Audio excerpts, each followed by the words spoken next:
오늘 주제는 바로 국산 맨패즈 신궁입니다. 오. 명중률이 95% 이상이라고 합니다. 오. 독자 기술로 개발한 나라는 5손가락 정도에 꼽힌다는 겁니다. 기술 독립성을 확보하면서 우리가 만드니까 싸지는 거죠.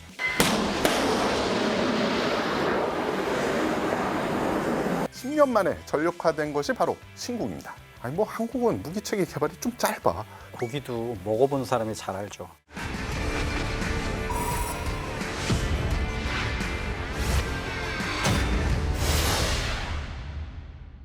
전 세계 방산 시장의 새로운 강자로 떠오른 K-방산. 세계가 주목하는 자랑스러운 K-웨폰을 파헤치는 시간! 리얼웨폰 K! 우리가 어떤 민족입니까? 배기의 민족, 배달의 민족. 그럴 줄 알았어. 아, 활의 민족 아닙니까 우리가? 그죠. 오늘 주제는 바로 우리나라의 전통 호국 무기인 활과 활 속에 담긴 선조들의 정신을 다시 살리자는 의미로 이름 붙여진 국산 맨패즈 신궁입니다. 오. 바로 본론으로 들어가시죠. 아, 그 전에 하루에 20분 잠시 쉬는 시간에 지하철 차 안에서도 듣기만 하면 이해가 쏙쏙 되는 내 손안의 K 밀리터리 가이드 리얼웨폰 K. 여러분 구독과 좋아요, 알림 설정은 프로그램에 아주 큰 힘이 됩니다. 일단 맨패즈에 대한 개념을 잠깐 설명을 하자면 Man Portable Air Defense System, 이게 휴대용 대공 방어 체계란 뜻입니다. 대형 차량이 접근하기 어렵거나 산악지형처럼 다양한 지형에서 대공 방어가 필요하죠. 그런데 방공 체계가 못 들어오죠. 이럴 때 낮은 고도, 항공기, 저고도, 헬기, 무인기 등을 요격하는 무기 체계라고 볼 수 있겠죠. 우리나라가 국산 맨패즈 신궁을 만들게 된 계기가 있을 거 아닙니까? 그래서 계기부터 좀 살펴보겠습니다. 우리 군은 1970년대부터 2000년대까지 다양한 휴대용 지대공 미사일을 도입을 해서 운영을 했었습니다. 가장 초기에 들어온 것은 미국의 레드아이라는 제품인데요. 이 미사일은 적기의 엔진을 직접 겨누지 않으면 유도가 어렵고요. 햇빛을 적기의 엔진이라고 착각을 하는 경우도 많기 때문에 생산지인 미국에서도 운영상에 불만이 많았다고 합니다. 그렇게 흘러오다 1980년대에 88 올림픽을 준비하고 있던 우리나라는 북한이 공중 침투 수단을 확보하고 있다는 정보를 입수하게 되고 급하게 휴대용 지대공 미사일을 수입을 하려고 합니다. 처음에는 미국의 스팅어 미사일을 달라고 했으나 물량이 부족해서 요청이 거절됩니다. 마침 영국의 마가렛 대처 수상이 우리의 제블린 판매를 할 수 있다. 그러니까 영국제 제블린을 판매할 수 있다라고 제안을 하게 되고요. 따라서 긴급하게 물량을 100기 정도 도입을 하게 됩니다. 하지만 제블린은 영국인에게 맞춰져 있어서 한국인이 들고 쏘기에는 좀 불편한 점이 많았다고 해요. 이후에 프랑스의 미스트랄이 도입이 되고요. 이거는 한국인이 운영하기에도 좀 괜찮았던 물건이기 때문에 상당 수량이 도입이 됐습니다. 자, 1991년 소련이 무너지면서 우리가 빌려준 차관이 있었어요. 차관 금액이 무려 14억 7천만 달러에 이릅니다. 그런데 돈을 못 갚게 되자 그렇죠. 소련에서 어떤 제안을 했냐? 그럼 무기로 대신 갚으면 안 될까? 왜 안 돼? 되지. 그렇게 해서 들어온 휴대용 지대공 미사일 중에 하나가 바로 이글라였습니다. 계속 외국산 미사일들로 충당되는 것보다 우리 기술로 생산을 하자는 의견이 그때쯤 나오기 시작을 하게 된 거예요. 그래서 1990년대부터 미스트랄과 이글라 등 기존 보유 미사일들의 장점을 잘 참조하여 국산 휴대용 지대공 미사일의 개발이 진행이 되게 됩니다. 그렇게 1995년부터 개발되어 2005년, 아니 뭐 한국은 무기체계 개발이 좀 짧아. 10년 만에 전력화된 것이 바로 신궁입니다. 고기도 먹어본 사람이 잘 알죠. 무기도 많이 써본 사람이 잘 만들겠죠. 그동안 수입해서 썼던 미스트랄, 스팅어, 이글라의 장점만 쏙쏙 뽑아서 국내 기술을 접목해서 업그레이드 시킨 것이 바로 신궁이잖아요. 아, 맞습니다. 이것이 바로 모방은 창조의 어머니라는 것을 다시 한번 보여준 좋은 예라고 볼 수 있죠. 정말 잘 빠진 국산 맨패즈 신궁의 재원 어떻게 됩니까? 길이가 약 1.68m, 낯익은 말을 안 하겠습니다. 한번 일어서 보시죠. 직경 80mm, 미스트랄에 비해 무게는 3kg 정도 가볍고요. 길이도 약 20cm가 짧아졌습니다. 아, 비행 최고 속도 마하 2.1, 유효 사거리 약 7km, 유효고도 3.5km, 한 10,000피트라고 보시면 될 것 같고요. 발사 중량은 발사관 포함해서 19.5kg가 되겠습니다. 이게 주야간 조준기를 선택할 수 있어요. 그래서 야간에서도 운용이 가능하고요. 미스트랄의 경험을 바탕으로 제블린 무겁잖아요. 삼각대를 거치해서 피로도를 줄이고 지속적인 경계가 가능해졌습니다. 근데 이게 작고 가볍고 편해진 것도 중요한데 신궁의 진가는 성능에 있습니다. 적기를 잡으려면 가장 먼저 뭘 해야 됩니까? 어디 있는지 알아야겠죠. 그렇죠. 그러면 탐지라는 행위를 해야 됩니다. 네. 신궁의 눈이라고 불리는 탐색기. 이게 또 자랑스럽게 우리가 만들지 않았습니까? 신궁은 독창성과 우수한 성능으로 인해서 개발 당시부터 많은 국가에서 수출 문의가 들어왔었어요. 그러나 수출 미사일의 핵심 부품인 탐색기가 초기에 문제가 있었습니다. 왜냐? 신궁 구성품의 대부분은 국산화됐지만 탐색기는 당시에 외국 부품을 사용을 했던 거죠. 이 때문에 수출을 하려고 하면 탐색기의 원천 기술 보유국에서 그 나라는 안 돼, 그 나라는 돼. 참견이 많아진 겁니다. 그렇죠. 허가를 받아야 됐던 거죠. 전자광학 조립체의 이 부품 가격이 매년 또 가파르게 상승을 했던 것도 문제가 됐습니다. 야, 이거 수입 탐색기를 계속 쓰긴 그러니 우리가 만들어 보자. 이런 의견이 나오게 된 겁니다. 결국 2010년 10월부터 한국형 탐색기 개발이 시작이 됐고요. 2016년 이후 국산 탐색기가 적용이 됩니다. 탐색기의 특징에 대해서 이야기를 하겠는데요. 이색 탐색기. 투 컬러 시커. 예. 근적외선과 중적외선을 동시에 탐색하는 게 가능해집니다. 기존의 열추적 미사일들은 엔진의 배기열 또는 비행기가 날아갈 때 생기는 마찰에 의해 생기는 뜨거운 부분들, 근적외선 파장을 추적하는 방식이었는데 그러다 보면 적기가 사출하는 플레어, 속기 쉬운 단점이 있었습니다. 왜냐면 그 당시에 플레어를 투발하면 똑같이 이 항공기 열보다 한 1에서 3초 갑자기 불이 커지거든요. 그러면 시커는 무조건 그걸 따라가게 됐어요. 그러면 투발을 3발을 땅땅 하면 그 다음, 왜냐면 플레어가 커졌다가 작아지잖아요. 예. 그 다음 플레어, 그 다음 플레어, 그리고 항공기 지나가 버렸네. 그러니까 슉 하고 잘 가다가 플레어가 딱 나오면 너구나. 그걸 보는 거죠. 그랬다가 아니네 하고 다시 너구나. 봤는데 또 떨어뜨려. 아. 그러면서 항공기는 회피를 하게 됩니다.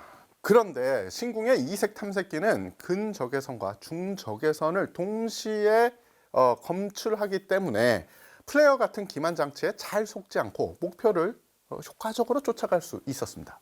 플레어가 딱 떨어뜨리게 되면 이제는 너 플레어구나. 난 그대로 따라갈래.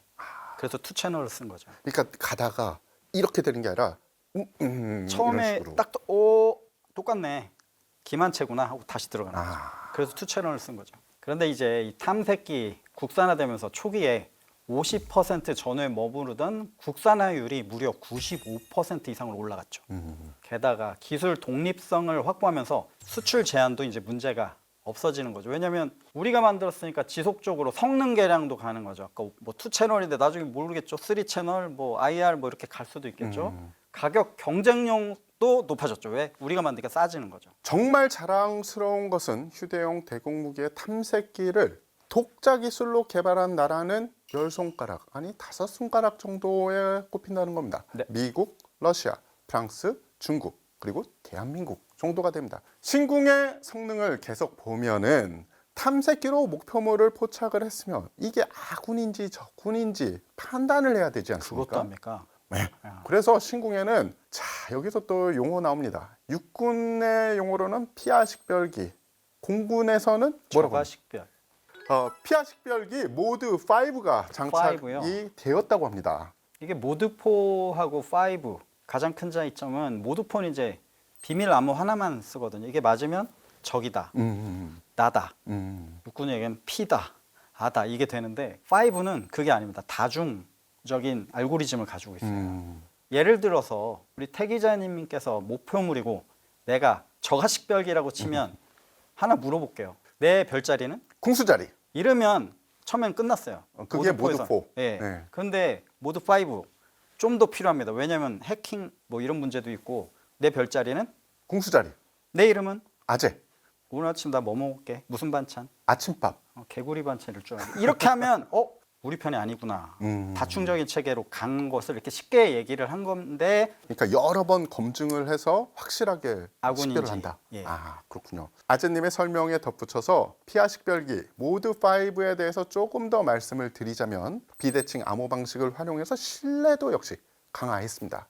특정 시간마다 암호가 변경이 돼서 재사용 공격 시도를 방지할 수 있죠. 그렇죠. 고급 암호화 기술을 사용하여 적군이 스푸핑 또는 제밍을 시도한다고 해도 강한 내성을 보유하고 있습니다. 이중 데이터 링크 방식을 사용을 해서 단순히 피하 식별뿐만 아니라 추가적인 전장 정보 전송도 가능합니다. 예를 들어 항공기의 위치, 속도, 임무 상태 등의 데이터를 송수신해서 실시간 전투 지휘 능력을 향상시킬 수 있는 거죠. 저게 되게 중요한 게 항공기가 어디서 나타날지 모르고 경계를 하는 거랑 데이터 링크로 연동이 돼서 저쪽에 나타나는구나 그쪽을 조준하고 있는 건 이거 다르죠. 그렇죠. 우리 편한테 다 이렇게 힌트를 주고 있는 거라고 그렇죠. 볼 수 있는 거죠. 전술 네트워크와 연동을 해서 다른 방공 무기 체계, 청공투, 페이트리엇 협업이 가능합니다. 뿐만 아니라 나토 회원국과 미군의 표준 비하 모드를 채택했기 때문에 나토 및 국제 방공 시스템과 호환이 가능해요.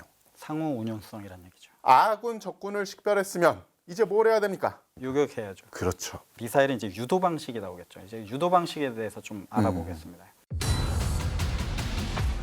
적외선 호밍 유도 방식이라고 하는데 일단은 재밌는 게 비례항법과 표적 적응 유도 방식이 함께 적용이 돼 있어요. 비례항법 유도 방식이라고 하는 것은 유도탄이 표적의 측후방, 그러니까 표적의 뒤를 따라가는 게 아니라 여기 항공거기가 있죠. 뒤로 따라가는 게 아니라 표적의 진행 방향을 미리 예측해서 그쪽으로 리드선을 해서 가는 거예요. PN 방식이라고 해요. Proportional Navigation. 예상 충돌 지점으로 먼저 헤딩을 주는 거죠. 선의 방향을. 그래서 미사일을 보내서 미사일의 에너지가 고갈될 거 아니에요. 그래서 미리 선도점을 줘서 빠른 속도로 접근을 시키는 방식이 되겠죠. 표적 적응 유도 방식이 있는데 이는 유도탄이 아까 비례항법 방식으로 갔잖아요. 그 이후에 표적에 어느 정도 접근을 했어. 그러면 다시 표적을 그냥 따라가는 방식입니다. 이게 전통적인 맨패드 방식이거든요. 여기에 추가된 게 비례항법 방식이 추가되는 셈인 것이죠. 기존의 적외선 추적 방식의 유도탄이 항공기의 본체만 따라가는 후미에 나온 아까 열, 원칼라, 투 채널 이런 거 있었잖아요. 그것만 따라갔는데 문제는 목표물이 움직이면 같이 움직이죠. 그죠. 그러니까 에너지 고갈도 같이 되겠죠. 이런 거 단점을 보강했다고 볼 수가 있습니다. 영화에서 많이 표현되는 항공기가 회피 기동하면 막 계속 따라붙는 게 지금 말씀하신 PP 방식, 퓨어 퍼슛, 그냥 나는 널 따라갈게. 이런 모든 IR 미사일, 적외선 미사일들은 다 그 방식을 씁니다. 질문 있습니다. 그 대본에 없는 거 자꾸 질문하는 게 없기. 해야 됩니다. 예. 전투기 조종사 출신인 아재님만 대답하실 수 있는 질문일 것 같은데 네. 만약에 적이 네. 신궁 같은 무기 체계를 하고 있다. 그러면 조종사가 어떤 압박을 느끼게 됩니까? 그러면 일단 전투기 입장에서 그 미사일을 확인을 합니다. 왜냐하면 사주 경계를 해야 되기 때문에. 이렇게. 뭐 그렇게까지는 안 하고 그냥 가고 있는데 미사일 딱 봤을 때 미사일이 어떻게 보이냐면 미사일 앞에가 보여요. 요 미사일이 앞면이 보이는 거죠. 근데 저는 미사일이 아니라 어떤 공이 날아오는 것처럼 보이는 거죠. 그러면 판별을 합니다. 얘는 지금 PP 방식으로 오는구나. 열추적 미사일이겠네. 그리고 레이더는 안 들어왔네. 열추적 미사일이네. 그럼 저는 거기에 맞는 대응 기동을 합니다. 회피를 해야 되겠죠. 쏜다고 다 맞지 않아요. 플레어 투발하면서 체프 투발하면서 기동을 합니다. 그 기동을 다 알려드릴 수는 없고요. 그런데 우리가 몰랐어요, 신궁인지. 근데 레이더도 뭐가 들어왔어, RWR에. 레이더가 나를 추적하고 있네. 근데 딱 봤는데 미사일이 앞에가 아니라 미사일 옆면이 보입니다. PM 방식이네. 그럼 지금 내가 레이더 미사일한테 추적을 당하고 있나? 그렇죠. 그러면 레이더 미사일을 회피하기 위한 다른 기동을 해요. IR 미사일 회피하기 위해서 고도, 운용 범위를 넘어가면 안 맞을 거 아니에요. 근데 레이더 미사일은 얘기가 달라요. 레이더에 내가 컨택이 되면 안 되잖아요. 불행락 시켜야 되죠. 내려갑니다. 내려가면서 뭐 체프, 뭐 레이더 불행락 시켜서 기동을 해요. 그러면 얘도 같이 움직여요. 똑똑하니까. 지금 황법이 내 원래 맞을 위치를 가고 있으니까 내가 움직이면 일로 가겠죠. 일로 가면 일로 오겠죠. 그걸 보면서 기동을 합니다. 맞네. 나를 지금 요격하고 있는 게 조종사 힘들어. 이거 다 공부하면서 찾아서 해야 되니까. 예. 그런데 해피한데 이거 회피가 안 되지 하면서 나한테 퓨어 포슈드로 다가오네. 나 지금 브렉락 하려고 내려갔는데 운영범위 안으로 떨어져 있잖아요. 근데 나 쫓아오네. 야 이거 어떡하지? 늦었네. 올라가야 되잖아요. 그죠. 만피트가 언제 올라가? 그때 대응 개념이 다른 거죠. 대응 매뉴버가 다른데 첫 번째 레이더인 줄 알고 했다가 미리 대응을 했으면 회피할 수 있었을 것을 늦게 대응하니까 황당한 경우가 그런 거죠. 당연하게 IR 적외선 호밍 유도가 되기 때문에 Fire and Forget은 당연한 거죠. 이렇게 유도가 되어 목표물로 향해 날아가는데 여기서 신궁의 매력이 또 한 번 어필된다고 합니다. 미사일 앞쪽에 보면 뾰족한 목 같은 게 달려 있는데 바로 이것이 신궁의 또 하나의 매력 포인트죠. 이 부분을 뭐라고 부르느냐? ADS, 항력 감색이라고 하는데요. 미사일 앞에 달린 스파이크형 항력 감색기는 공기 저항과 탐색기의 성능에 큰 영향을 미치는 마찰열을 감소시키는 역할을 하는 물건입니다. 왜냐하면 미슬 헤드 앞쪽에 시커가 있잖아요. 여기 차가워야 되는데 마찰열이 계속되면 여기 뜨거워지겠죠. 그러면 센서의 민감도가 떨어집니다. 예. 이게 아까 요격까지 했죠. 이제 격파를 해야 될 시간입니다. 신관이 중요해요. 두 개의 신관을 달고 있어요. 충격 신관과 근접 신관을 함께 달고 있어요. 이만한 미사일이 가서 전투기를 맞춘다. 사실 이거 돌이 가서 맞아도 전투기는 킬됩니다. 근데 중요한 거는 충격 신관을 유지하지만 안 맞았을 경우에 보강적으로 쓰는 게 근접 신관이겠죠. 그 근처에 가서 어느 정도 위치 왔을 때 적정한 위치가 오면 기폭을 하는 거죠. 이게 기술이 발전된 기술이죠. 그리고 신궁을 만들 때 탄두 개발에 상당히 공을 들였다고 해요. 선진국의 휴대용 대공 유도탄 탄두를 다 분석해서 이런 거를 바탕으로 만든 것이 바로 텅스텐 합금을 이용한 조절형 파편 탄두라고 합니다. 이게 표적의 크기, 속도, 거리 등을 다 고려를 해서 최적의 순간에 나 터질게 하고 방향성을 주는 거죠. 파괴력을 극대화하는 그런 방식으로 지금 들어가 있습니다. 뭐 속도가 적은 헬리콥터는 뭐 껌이고요. 빠르게 기동하는 전투기 이게 대응이 가능해요. 격추 능력을 극대화한 기능이라고 합니다. 가장 중요한 거는 명중률이겠죠. 무려 명중률이 95% 이상이라고 합니다. 미스트랄 약 90% 정도로 보고 있대요. 스팅어, 러시아, 이글라 한 60% 정도로 보고 있답니다. 신궁 95% 이거 대단한 거죠. 2005년 기준으로 약 1억 8천만 원이라고 합니다. 그런데 당시 미스트랄의 가격이 약 2억 3천만 원이었어요. 물가 상승률을 감안하고 보더라도 신궁이 지금 기준으로도 훨씬 쌀 것 같아요. 네. 이만하면은 국제 무기 시장에서도 성능 괜찮아, 가성비 좋아, 눈독을 들일 만한데요. 그래서 지금부터 수출 현황을 좀 살펴보겠습니다. 2014년과 2016년 사이에 인도네시아에 도입이 됐습니다. 공식 발표나 이런 게 있었던 건 아닌데 2016년 10월 인도네시아 군이 공개된 훈련 사진의 신궁이 확인됩니다. 그래서 어떻게 들어갔나 봤더니 오리콘 스카이실드 시스템이 일부러 들어갔다라는 의견이 가장 강력합니다. 그리고 2023년부터 2024년 루마니아가 54기를 9,651만 7,500달러에 정부 간 계약을 했다는 현지 기사가 나왔어요. 참고로 국산 무기 체계가 루마니아에 수출되는 첫 번째 사례가 바로 신궁입니다. 그리고 며칠 전에 LIG 관계자를 만났는데 북아프리카 지역에서 상당한 실적을 거뒀고 근데 뭐 정확히 이야기는 또 안 하시더라고요. 근데 벌써 거뒀고 그 지역에서 많은 관심을 보이고 있다. 중동이 핫하네요, 그죠? 그렇죠. 북아프리카도 그렇고 중동도 핫한데 왜 그러나 곰곰이 생각을 해봤더니 그쪽 지역의 공군력들을 보면 저거도에서 활동하는 공군기들이 꽤 많은 것 같아요. 그래서 그런 적의 공군기를 효과적으로 막을 수 있는 게 그들이 생각하기엔 바로 대한민국의 신궁이다 생각하지 않았을까 싶고요. 동급 대비 성능 좋고 가격 더 싸고 국산화율 95%라 수출할 때 외국 눈치 볼 필요 없고 자체 유지 보수 가능하고 앞으로 충분히 경쟁력 있다고 저는 생각을 합니다. 그리고 이 신궁뿐 아니라 K30 자주 대공포 비오에 신궁을 장착한 비오 복합 체계도 강력한 저고도 방공망으로 떠오르고 있어요. 해외에서 많은 관심을 가지고 있다고 하는데 모쪼록 좋은 소식이 많이 들려왔으면 좋겠습니다. 맞습니다. 오늘 신궁에 관한 이야기 여기까지 하겠습니다.